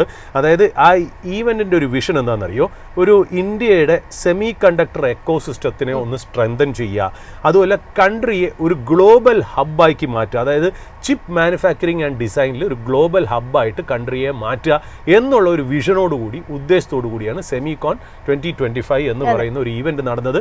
ഇത് ഇനി ഒരുപാട് ഈവൻറ്റ് സെമി കണ്ടക്ടറിനെ ബേസ് ചെയ്ത് വരും എന്നുള്ളതാണ് നമ്മൾ മനസ്സിലാക്കേണ്ടതെന്നുള്ള. അപ്പോൾ അതിനകത്ത് പ്രൈം മിനിസ്റ്റർ ആയിരുന്നല്ലോ ഉദ്ഘാടനത്തിൽ എത്തിയിരുന്നത്. അപ്പോൾ അദ്ദേഹം പ്രത്യേകിച്ച് പറഞ്ഞിരുന്നു, അതായത് ലാസ്റ്റ് സെഞ്ച്വറി ബിസിനസ്സും എക്കണോമിയൊക്കെ ഡ്രൈവ് ചെയ്തത് ഓയിലാണെങ്കിലും ഈ 21st സെഞ്ച്വറിയുടെ അടുത്ത ഒരു ഹാഫ് കംപ്ലീറ്റ് ഡ്രൈവ് ചെയ്യാൻ പോകുന്നത് സെമി കണ്ടക്ടറും ചിപ്പും ആയിരിക്കും എന്നുള്ളതും കൂടെ അദ്ദേഹം പറഞ്ഞു. അതായത് oil was considered to be black gold, കറുത്ത സ്വർണം അല്ലെങ്കിൽ കറുത്ത മുത്ത് എന്ന രീതിയിൽ അറിഞ്ഞിരുന്ന ഓയിൽ ഇപ്പോൾ ചിപ്പാണ്, ഡിജിറ്റൽ ഡയമണ്ട്സ് എന്ന രീതിയിൽ പറഞ്ഞു. ഇന്ത്യ ഇൻഡിജിനിയസ് ആയിട്ട് വികസിപ്പിച്ചെടുത്ത വിക്രം 32 എന്ന് പറയുന്ന ഒരു ചിപ്പ് അശ്വിനി വൈഷ്ണവ് പ്രധാനമന്ത്രിക്ക് സമർപ്പിക്കുകയൊക്കെ ചെയ്തിട്ടുണ്ടായിരുന്നു ആ ഒരു ഇവന്റിൽ. പെർഫെക്റ്റ്. അപ്പോൾ അതായത് ആക്ച്വലി സെമികോൺ 2025 2500 ഡെലിഗേറ്റ് പങ്കെടുത്തു. 48 രാജ്യങ്ങളിൽ നിന്നുള്ള സ്പീക്കേഴ്സ് ആയിരുന്നു, 150ഓളം സ്പീക്കേഴ്സ് ഉണ്ടായിരുന്നു, 350 എക്സിബിറ്റേഴ്സ് ഉണ്ടായിരുന്നു. അതായത് it was A very large mega event എന്നുള്ളതാണ്. പിന്നെ പ്രൈം മിനിസ്റ്റർ വീണ്ടും അദ്ദേഹത്തിൻ്റെ സ്പീച്ച് നോക്കുകയാണെങ്കിൽ റാപ്പിഡ് പ്രോഗ്രസ് സെമി കണ്ടക്ടറിൽ ഇന്ത്യ ഉണ്ടാക്കി എന്നുള്ള. ശരിക്കും നമ്മൾ നോക്കുകയാണെങ്കിൽ 2021 നമ്മുടെ ആ സെമി കണ്ടക്ടറിന് വേണ്ടിയിട്ടുള്ള ജേണി നമ്മൾ തുടങ്ങുന്നത്. അതായത് കോവിഡിന് ശേഷം ഈ സെമി കണ്ടക്ടറും ചിപ്സും കിട്ടാനുള്ള ആ ഒരു റെസ്ട്രിക്ഷൻസും ചൈന എക്സ്പോർട്ട് ചെയ്യാത്തതും സപ്ലൈ ചെയിൻ കംപ്ലീറ്റ് ഡിസ്റപ്റ്റ് ചെയ്തപ്പോഴും ഒക്കെയാണ് നമ്മൾ മനസ്സിലാക്കിയത് എത്രത്തോളം ന്യൂ ഏജ് ടെക്നോളജിയിൽ ഈ സെമി കണ്ടക്ടറിന് അല്ലെങ്കിൽ ചിപ്സിൻ്റെ ഇമ്പോർട്ടൻസ് ഉണ്ട് എന്നുള്ള. അപ്പോൾ 2021 ഇന്ത്യ ശരിക്കും പറഞ്ഞാൽ India is very late to join the race കേട്ടോ. ഇല്ല എന്ന് പറയാൻ പറ്റില്ല. അത് ഗവൺമെൻറ് ഇത്രയും നാൾ ഒന്നും ഇതിനു വേണ്ടി കിടന്ന് പാടുപെട്ടില്ല. ഈ കോവിഡ് വന്നപ്പോഴാണ് കണ്ണ് തുറന്നത് എന്നുള്ളതാണ്. ശരിക്കും പറഞ്ഞാൽ ഇതൊക്കെ ഒരു 10 കൊല്ലം മുമ്പേ തുടങ്ങേണ്ടിയിരുന്നു എന്നുള്ളതാണ്. ആ കാര്യത്തിൽ നമുക്ക് ഗവൺമെൻറ്റിനെ കുറ്റം പറയാതിരിക്കില്ല. But better late than never എന്ന് പറയുമ്പോൾ നമുക്കിപ്പോൾ ഈ ബെഗേഴ്സ് കാൺ ബി ചൂസേഴ്സ് എന്നാണ്. നമുക്ക് ഇതിനകത്ത് നിന്ന് ഒരു ഓപ്റ്റിമിസം കണ്ടുപിടിച്ചല്ലേ പറ്റുള്ളൂ. ഇതിനകത്തൊരു കുറേ നെഗറ്റീവ്സ് എൻ്റെ മനസ്സിൽ കിടപ്പുണ്ട്. ഒരുപാട് ദേഷ്യവും ഗവൺമെൻറ് അഗേൻസ്റ്റ് ഉണ്ടെങ്കിലും നമ്മൾ ആ സൈഡ് കണ്ടിട്ട് കാര്യമൊന്നുമില്ല. പോസിറ്റീവായിട്ട് കണ്ടാൽ മാത്രമേ നമുക്ക് മാർക്കറ്റിൽ എന്തെങ്കിലും ഒരു പ്രോഫിറ്റ് ആയിട്ടുള്ള കാര്യം ഉണ്ടാക്കാൻ പറ്റുള്ളൂ എന്നുള്ളത്. അപ്പോൾ 2021 ഇതിൻ്റെ ജേണി ബിഗിൻ ചെയ്തു. ഫസ്റ്റ് പ്ലാൻ അപ്രൂവ് ചെയ്ത് 2023 more plans were sanctioned in 2024. അതായത് കൂടുതൽ പ്ലാൻസിനെ കുറിച്ച് പറഞ്ഞു.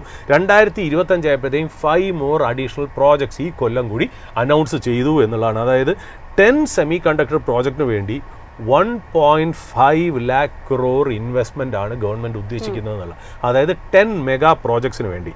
അതായത് PM പറയുന്ന വാക്കുകളിൽ ഇമ്പോർട്ടൻ്റ് ആയിട്ടുള്ള കാര്യം വേൾഡ് ട്രസ്റ്റ് ഇന്ത്യ. ആ വാക്കാണ് ഇമ്പോർട്ടൻ്റ്. ട്രസ്റ്റ് അത് വളരെ കറക്റ്റാണ്. ഞാൻ പറഞ്ഞല്ലോ ഈ chip, semi conductor, artificial intelligence അല്ലെങ്കിൽ സോഫ്റ്റ്വെയർസ് ഇതെല്ലാം വലിയ വലിയ രാജ്യങ്ങൾക്ക് വേണ്ടി തേർഡ് പാർട്ടി ഔട്ട്സോഴ്സിങ് കമ്പനി ചെയ്തു കൊടുക്കുമ്പോൾ സെൻസിറ്റീവ് ആയിട്ടുള്ള ഡേറ്റ നമ്മൾ ആലോചിച്ച് നോക്കുക. അമേരിക്കൻ ഫോർച്യൂൺ 500 കമ്പനികളിൽ ഉള്ള കമ്പനികൾ, അതിൻ്റെ ബാങ്കുകൾ, ഇവരുടെയൊക്കെ സെൻസിറ്റീവ് ഡേറ്റ സൂക്ഷിക്കണം എന്നുണ്ടെങ്കിൽ ആ ബിസിനസ് അല്ലെങ്കിൽ ആ പ്രോജക്ട്സ് ഹാൻഡിൽ ചെയ്യണമെന്നുണ്ടെങ്കിൽ ഒരു ട്രസ്റ്റഡ് ആയിട്ടുള്ള സ്കിൽഡ് ആയിട്ടുള്ള കൺട്രിയുടെ ലേബറേഴ്സിനും മാൻ പവറിനും മാത്രമേ അത് ചെയ്യാൻ പറ്റുള്ളൂ. ആർക്കാണ് യു എസിന് വിശ്വസിക്കാൻ പറ്റുക? റഷ്യ വിശ്വസിക്കാൻ പറ്റില്ല, ചൈന വിശ്വസിക്കാൻ പറ്റില്ല, Pakistan, Bangladesh, Indonesia, Malaysia, Vietnam, Germany, France, London, ഇവരെ ആരും വിശ്വസിക്കാൻ പറ്റില്ല. ആകെപ്പാടെയുള്ള trusted and skilled workforce എന്ന് പറയുന്നത്, ഇംഗ്ലീഷ് സ്പീക്കിംഗ് വർക്ക് ഫോഴ്സ് എന്ന് പറയുന്നത് ഇത്ര ചീപ്പ് ലേബർ ആയിട്ട് കിട്ടുന്നതും ഇത്രയും സ്കിൽഡ് ആയിട്ടുള്ളതും ട്രസ്റ്റബിൾ ആയിട്ടുള്ളതും ഇന്ത്യയാണെന്നുള്ളത് പറഞ്ഞു വെക്കണം. അതുകൊണ്ട് തന്നെ പ്രൈം മിനിസ്റ്റർ അതുകൊണ്ട് ഇന്ത്യ ഒരു ഗ്ലോബൽ ഹബ് ആവാനുള്ള ചാൻസ് ഉണ്ട്. Because we are trusted partners to most countries worldwide or globally എന്നുള്ളതും കൂടെ അദ്ദേഹം പറഞ്ഞു വെക്കുന്നു എന്നുള്ളതാണ്. അതേ സെമികോൺ 2025 ഈവൻറ്റിൽ തന്നെയാണ് ജാസ്മിൻ നേരത്തെ പറഞ്ഞ പോലെ നമ്മുടെ അശ്വിനി വൈഷ്ണവ് എന്ന് പറയുന്ന മിനിസ്റ്റർ നമ്മുടെ ഫസ്റ്റ് ഇന്ത്യൻ ചിപ്പ് നമ്മുടെ പ്രൈം മിനിസ്റ്ററിന് പ്രസൻറ്റ് ചെയ്തത് എന്നുള്ളതാണ്. അതായത് ഒരു എന്താ പറയുക, from N importer of chip import ചെയ്ത രാജ്യത്തിൽ നിന്ന് 3.5 കൊല്ലത്തിന് ശേഷം ഒരു മാനുഫാക്ചറായിട്ട് മാറിയ ഒരു ജേണി ആയിരുന്നു. ജാസ്മിൻ പറഞ്ഞ പോലെ വിക്രം 32 എന്നുള്ളതാണ് അതിൻ്റെ പേര്. അതായത് ISROൻ്റെ സെമി കണ്ടക്ടർ ഡിവിഷനാണ് അതിനെ ഡെവലപ്പ് ചെയ്ത് എടുത്തതെന്നുള്ളതാണ്. അതായത് അതിൻ്റെ പ്രത്യേകത എന്നറിയോ, ആ ചിപ്പിന് ഈ ഡെസിമൽസ് ഒക്കെ വർക്കൗട്ട് ചെയ്യാം. 3.14 ഡെസിമൽ ഒക്കെ ഉണ്ട്. 3.14 എന്ന് പറയുന്ന ഫിഗർ ഒക്കെ ആയിട്ട് അതിന് വർക്ക് ചെയ്യാൻ പറ്റും. ഞാൻ അതിലേക്ക് കൂടുതൽ പോകുന്നില്ല, അത് ടെക്നിക്കലായിട്ടുള്ള കാര്യമാണ്. കാര്യം വെച്ചാൽ അത് 32 ബിറ്റ് ഡിസൈനാണ്. 32 ബിറ്റ് ഡിസൈനിലാണ് ഈ ചിപ്പ് ഡെവലപ്പ് ചെയ്തിരിക്കുന്നത്. അതായത് at A time a chunk of 32 ബിറ്റിലാണ് ഇത് ഓപ്പറേറ്റ് ചെയ്യണം എന്നുള്ള. ഞാൻ അത് കൂടുതലേക്ക് പോകുന്നില്ല. നമ്മൾ ഒരു പ്രാവശ്യം ഇതേപോലെ ഒരു സ്പെഷ്യൽ എന്താ പറയുക ഒരു എപ്പിസോഡായിട്ട് നമ്മൾ ഓപ്പണിംഗ് അവേഴ്സിൽ തന്നെ നമ്മൾ ഈ സെമി കണ്ടക്ടറിൻ്റെ വാല്യൂ ചെയിനും അതിനകത്ത് ബെനിഫിറ്റ് ചെയ്യാവുന്ന സ്റ്റോക്സും അതിൻ്റെ പ്രോസസ്സും അതിൻ്റെ എന്താ വർക്ക് ഫ്ലോ ഒക്കെ നമ്മൾ എക്സ്പ്ലെയിൻ ചെയ്തിരുന്നു എന്നുള്ളതാണ്. അപ്പോൾ 32 ബിറ്റാണ് ആ പ്രോസസ്സറിൻ്റെ പ്രത്യേകത എന്ന് പറയുന്നത്. ഇത് വളരെ എക്സ്ട്രീം ആയിട്ടുള്ള, അതായത് വളരെ പണിഷിങ് കണ്ടീഷൻസ്, അതായത് എക്സ്ട്രീം പ്രഷർ, ടെമ്പറേച്ചറിനൊക്കെ വേണ്ടിയിട്ടാണ് ശരിക്കും പറഞ്ഞാൽ ഈ ചിപ്പ് ഉപയോഗിക്കാൻ പറ്റുന്നത്. ഒരു പക്ഷേ ISRO ഇതിനെ സക്സസ്ഫുള്ളി വാലിഡേറ്റ് ചെയ്തിട്ടുണ്ട്. എന്നറിയോ, PSLV C60 മിഷന് ഇവരിത് സക്സസ്ഫുള്ളി വാലിഡേറ്റ് ചെയ്തിട്ടുണ്ട് എന്നുള്ളതാണ്. അപ്പോൾ PM മോഡി പറയുന്നത് വെച്ചാൽ India will start commercial chip manufacturing soon എന്നുള്ള രീതിയിൽ പറഞ്ഞു വെക്കുന്നു എന്നുള്ളതാണ് അദ്ദേഹത്തിൻ്റെ ആ സ്പീച്ച്. അവിടെ നിന്നാണ് നമ്മുടെ ഇന്നത്തെ സ്പോട്ട്ലൈറ്റ് തുടങ്ങുന്നത്. ആ സ്പീച്ചിനകത്ത് 2 കമ്പനിയുടെ ഡെവലപ്മെൻറ്റ്സ് അല്ലെങ്കിൽ ഇൻവെസ്റ്റ്മെൻറ്റ്സിനെ കുറിച്ച് അദ്ദേഹം പ്രത്യേകം എടുത്തു പറയുന്നു. ഒന്നെന്ന് പറയുന്നത് കെയ്ൻസ് ടെക്നോളജീസ്, അത് നമുക്ക് എല്ലാവർക്കും അറിയാമെന്നുള്ള. രണ്ടാമത്തെ കമ്പനിയാണ് നമ്മുടെ സെമി കണ്ടക്ടർ ഡിവിഷനിൽ ഇന്ന് നമ്മൾ സ്പോട്ട്ലൈറ്റിലേക്ക് കൊണ്ടുവന്നിരിക്കുന്ന ഒരു ബിസിനസ്. ആ കമ്പനിയുടെ പേരാണ് CG പവർ. CG പവർ എന്ന കമ്പനിയാണ് നമ്മുടെ ഇന്നത്തെ സ്പോട്ട്ലൈറ്റ് സ്റ്റോക്ക് എന്നുള്ളത്. ശരിക്കും ഇതിൻ്റെ സ്റ്റോറി, CG പവറിൻ്റെ സ്റ്റോറി ശരിക്കും പറഞ്ഞാൽ തുടങ്ങുന്നത് പ്രീ ഇൻഡിപെൻഡൻസ് എറയിലാണ്. അതായത് 1937ലാണ്. അതായത് 1937 UK കമ്പനിയായിരുന്നു, ബ്രിട്ടീഷുകാരുടെ റൂളായിരുന്നല്ലോ, അത് UK കമ്പനിയായ ക്രോംപ്ടൺ പാർക്കിൻസൺസിൻ്റെ ഒരു സബ്സിഡറി ആയിട്ടാണ് ഈ കമ്പനി ആദ്യമായിട്ട് നമ്മുടെ ഇന്ത്യയിൽ ഓപ്പറേറ്റ് ചെയ്യണമെന്നുള്ള. 1947 അതായത് ഇൻഡിപെൻഡൻസിൻ്റെ ചുറ്റുവട്ടങ്ങളിൽ താപ്പർ ഗ്രൂപ്പ്, അതായത് ഇന്ത്യയിൽ താപ്പർ ഗ്രൂപ്പ് ഈ കമ്പനിയെ അക്വയർ ചെയ്യുമായിരുന്നു. എന്നിട്ട് 1966ലാണ് അവരെ പേര് കൺവേർട്ട് ചെയ്ത് ശരിക്കും ക്രോംപ്ടൺ ഗ്രീവ്സ് എന്ന പേരിലേക്ക് മാറ്റുന്നത് എന്നുള്ള. വളരെ റെപ്യൂട്ടേഷനുള്ള ബ്രാൻഡാണ്, വളരെ പോപ്പുലറാണ്, നല്ല രീതിയിൽ സെയിൽസ് ചെയ്യുന്നു. പക്ഷേ താപ്പർ ഗ്രൂപ്പ് എന്ന് പറഞ്ഞാൽ വളരെ മോശമായിട്ടുള്ളൊരു പ്രൊമോട്ടറാണ്, ഒട്ടും അപ്രൈറ്റ് ആയിട്ടുള്ള പ്രൊമോട്ടർ. കാരണം കമ്പനിക്ക് ഒരുപാട് ഫിനാൻഷ്യൽ ക്രൈസിസും ബാഡ് ഡെപ്റ്റും ഒക്കെ വന്ന് അവസാനം ആ കമ്പനിക്ക് രക്ഷപ്പെടണം എന്നുണ്ടെങ്കിൽ ഒരു റീസ്ട്രക്ചറിങ് ആവശ്യമുണ്ട് എന്നുള്ള രീതിയിലേക്കായി. അങ്ങനെ 2016-17 അതിനെ ഡീമർജ് ചെയ്ത് രണ്ടാക്കി. ആ ഡീമർജ് ചെയ്ത് രണ്ടാക്കിയപ്പോൾ ഒരെണ്ണത്തിനെ ഒരു ഡിവിഷനെ നമ്മൾ ക്രോംപ്ടൺ ഗ്രീവ്സ് കൺസ്യൂമർ എന്നുള്ള രീതിയിലേക്ക് മാറ്റുകയും Crompton Greaves consumer electricals limited എന്ന് പറഞ്ഞ ഒരു ഡിവിഷനും മറ്റേ ഡിവിഷനെ CG പവറുമായിട്ട് അതിന് ഡീമർജ് ചെയ്തു എന്നുള്ള. ഈ കൺസ്യൂമർ ഡിവിഷൻ, അതായത് Crompton Greaves consumer electronics division എന്ന് പറയുന്നത് കൂടുതലും fan, mixie, light, pump, air cooler, stoves, Butterfly എന്ന് പറയുന്ന ബ്രാൻഡിൽ ഇത് ഇങ്ങനെയൊക്കെ രീതിയിൽ, വയേഴ്സ്, ഇങ്ങനത്തെ രീതിയിലേക്ക്, അതായത് കൂടുതലും കൺസ്യൂമർ ഫേസിങ് പ്രോഡക്ട്സിലേക്ക് ക്രോംപ്ടൺ ഗ്രീവ്സ് കൺസ്യൂമർ അതിലേക്ക് മാറുക. CG പവർ കുറച്ചുകൂടി ചെറിയ രീതിയിൽ കൺസ്യൂമർ ഉണ്ടെങ്കിലും കൂടുതലും ഇൻഡസ്ട്രിയൽ ഡിവിഷനിലേക്ക് മാറി എന്നുള്ളത്. അതായത് CG പവർ എന്ന് പറയുന്ന ഡീമർജ്ഡ് ആയിട്ടുള്ള എൻറ്റിറ്റി കോൺസെൻട്രേറ്റ് ചെയ്തത് ട്രാൻസ്ഫോമർ, സ്വിച്ച് ഗിയർ, മോട്ടോർ, പിന്നെ ഓട്ടോമേഷൻ പ്രോഡക്ട്സ് എന്നുള്ള രീതിയിലേക്ക് അത് മാറി എന്നുള്ള. അതായത് ഹിറ്റാച്ചി, ABB, സീമെൻസ് പോലുള്ള കമ്പനി ഓപ്പറേറ്റ് ചെയ്യുന്ന ആ രീതികളിലേക്കാണ് CG പവർ ആദ്യം മാറി എന്നുള്ളതാണ്. അതിനകത്ത് ശരിക്കും പറഞ്ഞാൽ ആ കമ്പനിയെ മുരുകപ്പ ഗ്രൂപ്പ് എന്ന് പറഞ്ഞാൽ ചെന്നൈ ബേസ്ഡ് ആയിട്ട്, സൗത്ത് ബേസ്ഡ് ആയിട്ടുള്ള വലിയൊരു കൺഗ്ലോമറേറ്റ് ആണ്. അവരുടെ ഗ്രൂപ്പ് കമ്പനീസ് പറഞ്ഞാൽ നമുക്ക് മനസ്സിലാവുമായിരിക്കും. Tube Investments of India, Cholamandalam, EID Parry, Carborundum Universal, Shanti gear, Coromandel, ഈ കമ്പനികളൊക്കെ ശരിക്കും പറഞ്ഞാൽ മുരുകപ്പ കമ്പനി. ആ ചോളമണ്ഡലം ഗ്രൂപ്പ് എന്നാണ് പറയുന്നത്, മുരുകപ്പ ഗ്രൂപ്പ് അല്ലെങ്കിൽ ചോളമണ്ഡലം ഗ്രൂപ്പ്. അവർ ഈ CG പവറിനെ ഏറ്റെടുക്കുകയായിരുന്നു. ആ ഏറ്റെടുക്കുന്ന സമയത്ത് ആ കമ്പനിയുടെ റവന്യൂ എന്ന് പറഞ്ഞാൽ ബേസിക്കലി 67% അവരുടെ ടോട്ടൽ റവന്യൂവിൽ 67% ഇൻഡസ്ട്രിയൽ സിസ്റ്റം, അതിൽ നിന്നാണ് അവർക്ക് കിട്ടിക്കൊണ്ടിരുന്നത് എന്നുള്ളത്. 32% പവർ സിസ്റ്റം. അപ്പോൾ 67% ഇൻഡസ്ട്രിയൽ സിസ്റ്റത്തിൽ നിന്ന് റവന്യൂ, 32% പവർ സിസ്റ്റത്തിൽ നിന്നുള്ള റവന്യൂ ആയിരുന്നു ഇവരുടെ ടോട്ടൽ റവന്യൂ ഉണ്ടായിരുന്നുള്ള. ഇവരുടെ മെയിൻ സെക്ടറൽ ക്ലയൻസ് എന്നൊക്കെ പറഞ്ഞു കഴിഞ്ഞാൽ പവർ ഇൻഡസ്ട്രിയിൽ ഓപ്പറേറ്റ് ചെയ്യുന്നവർ, റെയിൽവേസ്, മാനുഫാക്ചറിങ് കമ്പനീസ്, ഇവരൊക്കെ ആയിരുന്നു. കാര്യം നമുക്കറിയാലോ കൂടുതലും transformer, switch gear, motor, automation products ആണല്ലോ ഇവർ കൂടുതലും ചെയ്തിരുന്നതെന്നുള്ള. അപ്പോൾ കൂടുതലും അങ്ങനെ ആയിരുന്നു CG പവറിൻ്റെ കോൺസെൻട്രേഷൻ. എന്നാൽ കഥകൾ കംപ്ലീറ്റ് മാറിയത് ഈ സെമി കണ്ടക്ടർ ബിസിനസ്സിലേക്ക് അവർ കയറിയതാണ്. അതായത് 2024 CG പവർ ഒരു ജോയിന്റ് വെഞ്ചർ ആരായിട്ടാണ് ഒരു പുതിയ പ്രോജക്റ്റിലേക്ക് ഒരു ജോയിന്റ് വെഞ്ചർ, അതായത് അതായത് റെനെസാസ് എന്ന് പറയുന്ന റെനെസാസ് ഇലക്ട്രോണിക്സ് എന്ന് പറയുന്ന ജാപ്പനീസ് കമ്പനിയും സ്റ്റാർസ് മൈക്രോ ഇലക്ട്രോണിക്സ് എന്ന് പറഞ്ഞാൽ തായ്ലൻഡ് ബേസ്ഡ് കമ്പനിയുമായിട്ട് ചേർന്ന് ഏതാണ്ട് 67,000 കോടിയുടെ ഇൻവെസ്റ്റ്മെൻറ്റ് 5 കൊല്ലത്തേക്ക് 5 കൊല്ലം കൊണ്ട് 67,000 കോടിയുടെ ഇൻവെസ്റ്റ്മെൻറ്റ് വച്ചിട്ടാണ് ഇവർ ഈ JV ഓപ്പറേറ്റ് ചെയ്ത് മുന്നോട്ട് പോയത്. അതിനകത്ത് CG പവറാണ് മെജോറിറ്റി ഷെയർ ഹോൾഡറും, അതായത് 92.3% അവരാണ് എന്നുള്ളതാണ്. പിന്നെ അത് മാത്രമല്ല റെനിസാസ് ഇലക്ട്രോണിക്സിന് ഏതാണ്ട് 6.8% സ്റ്റേക്കും സ്റ്റാർസ് മൈക്രോ ഇലക്ട്രോണിക്സ് തായ്ലൻഡിന് 0.9% ആണ് അതിനകത്ത് ആ പ്രോജക്റ്റിനകത്ത് സ്റ്റേക്ക്. അത് ഈ പറയുന്ന പോലെ സനന്ത് എന്ന് പറയുന്ന ഗുജറാത്തിലുള്ള സ്ഥലത്താണ് ആ പ്രോജക്റ്റ് തുടങ്ങിയത്. അതിൻ്റെ സ്കോപ്പ് ഓഫ് ദ പ്രോജക്റ്റ് എന്ന് പറഞ്ഞാൽ ഓസാറ്റ് ഫെസിലിറ്റിയാണ്. ഓസാറ്റ് എന്ന് പറഞ്ഞാൽ നമ്മളിത് അന്നത്തെ സ്പെഷ്യൽ എപ്പിസോഡിൽ നമ്മൾ മെൻഷൻ ചെയ്തിരുന്നു, outsourced semiconductor assembly and testing ഫെസിലിറ്റിയാണ്. അവിടെയാണ് നമ്മൾ ചെയ്തതെന്നുള്ളത്. അവിടെയാണ് ഈ packing, testing, assembly and crucial steps, അതായത് ചിപ്പിനെ ആ ഡിവൈസസിലോട്ട് ഇടുന്നതിന് മുമ്പായിട്ടുള്ള പാക്കേജിങ് അങ്ങനത്തെ മുതലായ കാര്യങ്ങൾ, ടെസ്റ്റിംഗ്, അസംബ്ലി ഒക്കെ ക്രൂഷ്യൽ ടെസ്റ്റ് ഒക്കെ ചെയ്യുന്നതാണ് ഈ ഓസാറ്റ് ഫെസിലിറ്റി. ഇതൊരു ബിഗ് സ്പേസ് ആണ്. ഇത് ഫസ്റ്റ് ടൈം ഇൻ ഇന്ത്യ എന്നതാണ്. അവരൊരു പൈലറ്റ് പ്രോജക്റ്റ് എന്നുള്ള രീതിയിൽ ആദ്യം 0.5 മില്യൺ യൂണിറ്റ്സ് മാത്രമായിട്ട് തുടങ്ങി. ഇനി ടോട്ടൽ അവരുടെ കപ്പാസിറ്റി എന്ന് പറഞ്ഞാൽ 15 മില്യൺ യൂണിറ്റ്സ് പെർ ഡേയിലേക്ക് അവർ എത്തും എന്നാണ് പറയുന്നത്. കമേഴ്ഷ്യൽ പ്രൊഡക്ഷൻ 2027 അവർ തുടങ്ങാൻ പോകുന്നത്. അപ്പോൾ ഞാൻ ലാസ്റ്റ് നോക്കുമ്പോൾ അതിൻ്റെ പ്രൈസ് 750 റുപ്പീസ് ആയിരുന്നു market price. Market cap 1,19,000 crores ആണ്. ബട്ട് ഈവൻ ദെൻ അതിൻ്റെ പ്രൈസ് ഏർണിംഗ് മൾട്ടിപ്പിൾ വാല്യുവേഷൻ നോക്കുകയാണെങ്കിൽ 116 പിയിലാണ് അത് ട്രേഡ് ചെയ്യണത്. Indicating that stock is not cheap. But may be semiconductor 2027 വരാൻ പോകുന്ന ഗ്രോത്ത് പോലും ചിലപ്പോൾ ഡിസ്കൗണ്ട് ചെയ്ത് കാണാം. Good businesses may not turn to be a good good businesses may not be a good investment എന്ന് കൂടി ഞാൻ പറഞ്ഞു വയ്ക്കുന്നു. ബട്ട് ഈവൻ ദെൻ ആ ഏരിയയിൽ ഇവർ ആദ്യം തുടങ്ങിയോണ്ടും വളരെ ബിഗ് ഫെസിലിറ്റി തുടങ്ങിയോണ്ടും ചിലപ്പോൾ മാർക്കറ്റ് ഇതിനേക്കാട്ടിലും പ്രീമിയവും റേറ്റിംഗും കൊടുത്തേക്കാം എന്നുകൂടി പറഞ്ഞു വയ്ക്കുന്നു. ഇതൊരു റെക്കമെൻഡേഷനോ അഡ്വൈസോ സോളിസിറ്റേഷനോ ആയിട്ട് കണക്കാക്കാതിരിക്കുക. ഇത് ജസ്റ്റ് അക്കാഡമിക് പർപ്പസിന് മാത്രം നമ്മൾ അവതരിപ്പിച്ചതാണ്. നിങ്ങൾ ഒരു രജിസ്റ്റേർഡ് ഇൻവെസ്റ്റ്മെന്റ് അഡ്വൈസറിനെ കണ്ട് മാത്രം നിങ്ങളുടെ ഇൻവെസ്റ്റ്മെന്റ് ഡിസിഷൻസ് എടുക്കുക. വോട്ട് ചെയ്യുക. ഏതായാലും ഇന്നത്തെ ഒരു ഓപ്പണിംഗ് അവറിന്റെ ഒരു സെഷൻ ഇവിടെ വൈൻഡപ്പ് ചെയ്യുകയാണ്. കൂടുതൽ അപ്ഡേറ്റ്സും അനാലിസിസും ഒക്കെ ആയിട്ട് വരുന്ന മണിക്കൂറിൽ ഞങ്ങളുടെ റിസർച്ച് ടീം നിങ്ങളോടൊപ്പം ജോയിൻ ചെയ്യും. Stay tuned.